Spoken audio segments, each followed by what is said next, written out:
Welcome and very good morning to all of you. Our next point of travel and tourism paper first, it is the scope of tourism म्हणजे पर्यटनाची व्याप्ती. मागच्या चॅप्टरमध्ये आपण किंवा मागच्या व्हिडिओमध्ये आपण पर्यटनाचे स्वरूप बघितले, त्याची वैशिष्ट्ये बघितली. आता पर्यटनाची व्याप्ती कशा पद्धतीने विस्तारलेली आहे.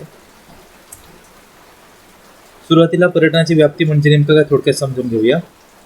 पर्यटनामध्ये अनेक गोष्टींचा समावेश केला जातो, त्यामुळे पर्यटनाची व्याप्ती फार व्यापक आहे. पर्यटनाचे क्षेत्र विशाल मानले जाते. सध्या हवाई वाहतुकीच्या विकासामुळे पर्यटक जगाच्या निरनिराळ्या ठिकाणी पर्यटनासाठी जात आहेत, त्यामुळे पर्यटनाची व्याप्ती आणखी वाढली आहे. सध्या काय झालं आहे की सगळी लोक आता ह्या कोरोनाच्या पॅन्डेमिक पिरियडमध्ये प्रत्येकजण आपापल्या देशातच थांबलाय, आपल्या राज्यात थांबलाय, इव्हन आपल्या घरातच थांबलाय, बाहेर पडत नाही. परंतु ज्यावेळी ह्या सगळ्या गोष्टी रुटीनमध्ये चालू असतात तर त्यावेळी जो तो आपल्या व्यवसायामध्ये, उद्योगधंद्यामध्ये, कामामध्ये व्यस्त असतो आणि त्याच्यामधून मोकळा वेळ काढून एक मेंटली रिफ्रेश होण्यासाठी माणूस इतर ठिकाणी फिरायला जाण्याचा प्रयत्न करतो किंवा त्याचं नियोजन करतो. मग हे नियोजन करत असताना सध्या हवाई वाहतूक ह्या एका गोष्टीमुळे जे जगभर फिरायचं अंतर आहे, अंतरच मुळात कमी झालं आहे. कारण की माणूस जर समजा तुम्ही मुंबईला फ्लाईटने बाहेरच्या देशामध्ये जायचं म्हटलं, अमेरिकेमध्ये जायचं म्हटलं, तर तुम्ही आज सकाळी समजा 10 वाजता फ्लाईट पकडला तर साधारणतः संध्याकाळी 3-4 वाजेपर्यंत अमेरिकेला पोहोचू शकता. इतकी फास्ट कनेक्टिव्हिटी त्या ठिकाणी आपल्याला निर्माण झालेली आहे. त्याच्यामुळे जग हे एकत्र आलंय, जवळ आलेलं आहे. आणि ह्या हवाई वाहतुकीचा विकास झाल्यामुळे पर्यटक हे जगाच्या कानाकोपऱ्यामध्ये कुठल्याही देशातला पर्यटक कुठल्या ठिकाणी लगेच जाऊन पोहोचू शकतो, त्या ठिकाणी पर्यटन करू शकतो आणि तो परत आपल्या घरी येऊ शकतो. त्याच्यामुळे त्याची व्याप्तीही मोठ्या प्रमाणात वाढलेली आपल्याला दिसून येते. देन पर्यटन, प्रवास व पर्यटन मानवाच्या मूलभूत गरजा. आता या ठिकाणी म्हटलं प्रवास आणि पर्यटन ह्या मानवाच्या मूलभूत म्हणजे बेसिक नीड्समध्ये आपण त्याचा विचार करू. प्रवास म्हटल्यानंतर प्रवास ही गोष्ट माणसाच्या जीवनाशी निगडीत असणारी अतिशय महत्त्वाची गोष्ट आहे, त्याशिवाय माणसाची प्रगती होऊ शकत नाही. आता इथे म्हटलेत बघा 2 मुद्दे. पूर्वांपार प्रवास व पर्यटन मानवी समाजाची मूलभूत अंगे मानली जातात. गुहेत राहणारा मानव अजाणतेपणे प्रवास करीत असे. म्हणजे पूर्वी ज्यावेळी लोक म्हणजे आपली ही समाज व्यवस्था असत नव्हती अश्मयुगीन काळामध्ये, त्यावेळी माणसं ही गुहेत राहायची, त्यांचं वास्तवाचं ठिकाणच ते होतं.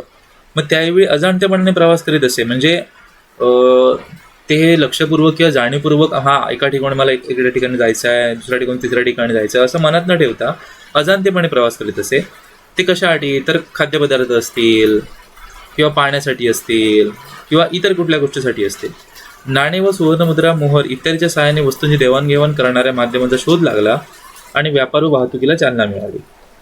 सुरुवातीला नाणी आपल्याला माहिती असते, बघितली असतील, इतिहासामध्ये आपण शिकले असाल की तांब्याची, पितळेची नाणी होती, त्याच्यानंतर सोन्याची नाणी होती, चांदीची नाणी होती. म्हणजे ह्या ज्या मुद्रा ज्यावेळी आपल्या चलनामध्ये आल्या किंवा मोहर ते काही दिवसांनी आले आणि मोहरीचं स्वरूप त्याच्यानंतर मग नोटामध्ये झालं.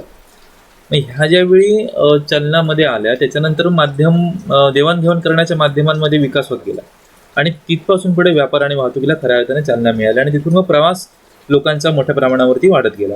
प्रवासात माणसांचे व त्यांच्याकडून मिळणाऱ्या सेवांचे, वस्तूंचे अल्प व दीर्घकालीन स्थलांतर असते. प्रवास करत असताना आपण ज्या वस्तू किंवा सेवा एका ठिकाणी दुसऱ्या ठिकाणी जातो तर त्यावेळी दीर्घकालीन स्थलांतर किंवा अल्पकालीन स्थलांतर असे. समजा आपण इथून कणकवलीला गेलो तर जो अल्पकालीन स्थलांतर झालं. समजा आपण इथून पुण्याला गेलो, तिथे 4 दिवस राहिलो आणि परत आलो तर ते दीर्घकालीन स्थलांतर त्याला म्हणता येईल. आर्थिकदृष्ट्या ते किफायतशीर आहे, त्यामुळे अर्थकारणात देखील चालना मिळते. त्यामुळे प्रवास व पर्यटन मानवाच्या मूलभूत गरजा बनलेल्या आहेत. म्हणजे फक्त तुम्ही आनंद मिळवण्यासाठी किंवा माइंड रिफ्रेश करण्यासाठी पर्यटन करायला पाहिजे, प्रवास करायला पाहिजे असं नाही आहे. काही माणसं कामानिमित्ताने इथून मुंबईला जात असतात, पुण्याला जात असतात, कोल्हापूरला जात असतील, आउट ऑफ अवर स्टेट जात असतील, आपल्या महाराष्ट्राच्या बाहेर जात असतील. कुठल्याही कारणासाठी माणूस दुसऱ्या ठिकाणी गेलात असेल त्याला प्रवास आपण म्हणू शकतो. मग त्यासाठी पर्यटनच करायला हवं असं नाही आहे, पण त्याचा प्रवास मात्र त्या ठिकाणी होत असतो. देन पर्यटन एक आर्थिक क्रिया आहे. मग अशा आपण डिस्कस केलं की इसवी सन 2000 मध्ये पर्यटन हा व्यवसाय अग्रेसर व्यवसाय होता व सुमारे 65 कोटी परदेशी पर्यटकांनी विविध देशांना भेटी दिल्या. म्हणजे जगाचा हा विचार करता आपण चाललो आहे. व सुमारे 700 अब्ज अमेरिकन डॉलर इतका पैसा खर्च केला त्या 65 कोटी परदेशातल्या पर्यटकांनी पैसा खर्च केला.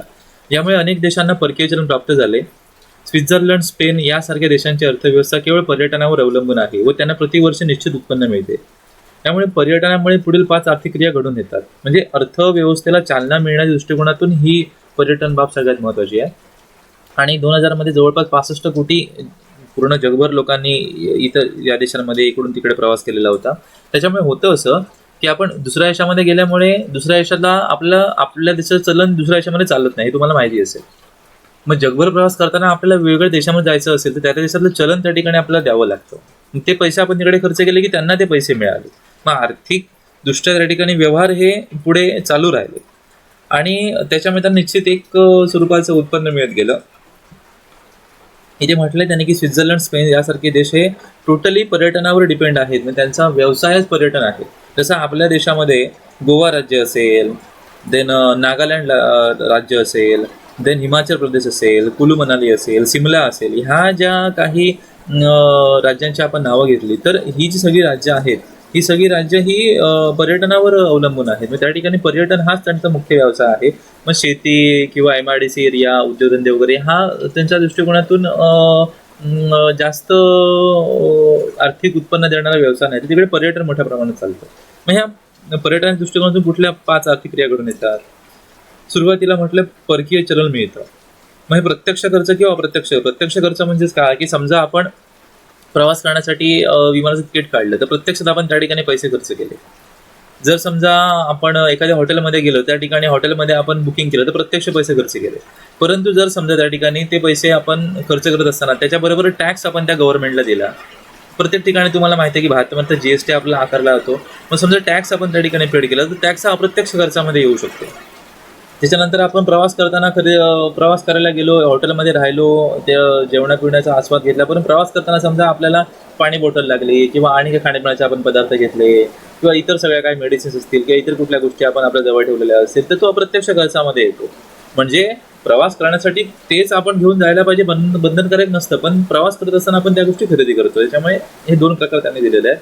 देन दुसरं म्हणजे रोजगार निर्मिती, हॉटेल व्यावसायिक, त्याच्यानंतर ट्रान्सपोर्ट करणारे व्यावसायिक, त्याच्यानंतर ट्रॅव्हलरचा इन्शुरन्ससुद्धा आता सध्या बऱ्याच कंपन्यांनी उतरायला सुरुवात केलेली आहे. ट्रॅव्हलर इन्शुरन्स म्हणजे शॉर्ट टर्ममध्येसाठी इन्शुरन्स उतरला जातो. त्याच्यानंतर दुसरा अजून विचार केला तर ट्रॅव्हलिंग केल्यानंतर जे ट्रान्सपोर्ट व्यावसायिक असतात तर त्यांच्या गाड्यांचा मेंटेनन्स असतो. त्याच्यावरती आधारभूत काही मेकॅनिकल्स असतील तर त्यांना त्या ठिकाणी रोजगार प्राप्त होतो. ह्या सगळ्या गोष्टींचा विचार करता पर्यटन हे एक मुद्दा आपण नजरेसमोर ठेवला तर वेगळ्या प्रकारे आपला रोजगार निर्मिती उपलब्ध होताना दिसून येते. देन सुविधात्मक आंतरराष्ट्रीय निर्मिती, पर्यटन केल्यामुळे आता तुम्ही गोव्यामध्ये कधी गेला तर गोव्यामध्ये बघितलं तर गोव्यातले जे इंटरकनेक्टेड सिटीमधले रोड आहेत ते सगळे रोड दरवर्षी नवीन तयार केले जातात. म्हणजे नवीन डांबरीकरण केलं जातं. का तर गोव्यामध्ये फॉरेन कंट्रीमधून पर्यटक येतात, टुरिस्ट येतात किंवा इतर आपल्या देशामधून सुद्धा टुरिस्ट जातात. मग त्या ठिकाणी त्यांना फिरण्यासाठी रस्ते सुरुवातीलाही चांगले असणं गरजेचं आहे, तर त्या ठिकाणी लोक समाधानाने आणि सुखाने फिरू शकतील. मग समजा रस्त्यात खड्डे असतील, मग तो खड्डा आहे की रस्ता आहे हेच कळायला मार्ग नसेल तर त्यावेळी तो पर्यटक परत त्या ठिकाणी फिरण्यासाठी येणार नाही आणि इतर 4 लोकांना पण सांगणार. त्याच्यामुळे त्या ठिकाणी असणाऱ्या ज्या बेसिक फिजिकल फॅसिलिटीज आहेत त्या अतिशय सुंदर असणं गरजेचं आहे. देन त्या ठिकाणी गोव्यामध्ये गेलं तर स्वच्छता तुम्ही बघाल तर स्वच्छता ही सिटी एरियामध्ये किंवा ज्या ठिकाणी टुरिस्ट पॉईंट आहे त्या ठिकाणी अतिशय चांगल्या पद्धतीने आपल्याला बघायला मिळेल. ह्या सगळ्या गोष्टींची त्या ठिकाणी निर्मिती मग केली जाते. आणि गुणनपरिणाम म्हणजेच काय तर मल्टिपल इफेक्ट.